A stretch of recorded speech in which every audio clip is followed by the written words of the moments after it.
Sir, जिस तरह से मौलाना नशीदी ने बयान दिया है कांवड़ियों को लेकर, क्या कहेंगे उसमें? अब मुझको यही आशंका होती है कि जैसे मौलाना और पुजारी ये बहुत एक सम्मानित शब्द है और हम लोग तो हमेशा बोलते हैं 5 वक्त की पूजा करने वाले पुजारी का, मौलाना का जो सम्मान है वही 2 वक्त की पूजा करने वाले पुजारी का होना चाहिए। लेकिन ये मौलाना मुझको लगता है जो कांवड़ियों को नशेड़ी गंजड़ी कह रहे हैं, हो सकता है नशे में हो और नशे में ऐसी बातें कह रहे हो। अगर नशे में ऐसी बातें कही तो उनको इस प्रकार नहीं करना चाहिए, और अगर होश में रहकर उन्होंने ये बात कही है तो दंड के पात्र हैं। कानून ऐसे लोगों को कभी माफ नहीं करता जो उत्तेजना फैलाने का काम करते हैं।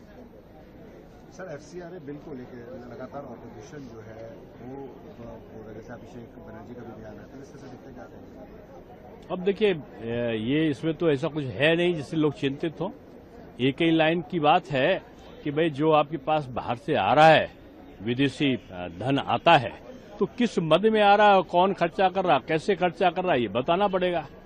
तो अगर आप अच्छी चीज में कर रहे हो तो आप प्रसन्न रहो, अगर आप गड़बड़ में कर रहे हो तो अब सावधान हो जाओ कि अब गड़बड़ नहीं होना है। भारत की सुरक्षा, राष्ट्र की सुरक्षा ये प्रथम प्राथमिकता है, और अगर इससे कोई खिलवाड़ करता है और कोई कानून बनता है तो लोगों को समर्थन करना चाहिए। सर, राहुल गांधी की जो परमिशन है वो मनाओ, इस पर कांग्रेस और प्रियंका गांधी बीजेपी पे दोष लगा रही है, क्यों आखिर ऐसा हुआ? अब ये बहाना ढूंढते हैं क्योंकि उसमें कोई आ नहीं रहा होगा।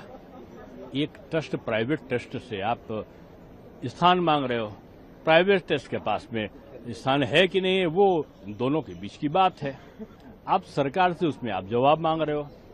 मुझको लगता है कि ये जानते हैं कि इनका जो कार्यक्रम होता है कोई आता वाता नहीं है उसमें, और इनको जो बात कहनी है इनके पास तो अब बातों का खजाना भी इनका खत्म हो चुका है। अभी ये हाइड्रोजन बम छोड़ने लगते हैं तो प्रधानमंत्री उनका जवाब कैसे दे? ये हाइड्रोजन बम छोड़ रहे थे, उन्होंने हाइड्रोजन की ट्रेन चला दी।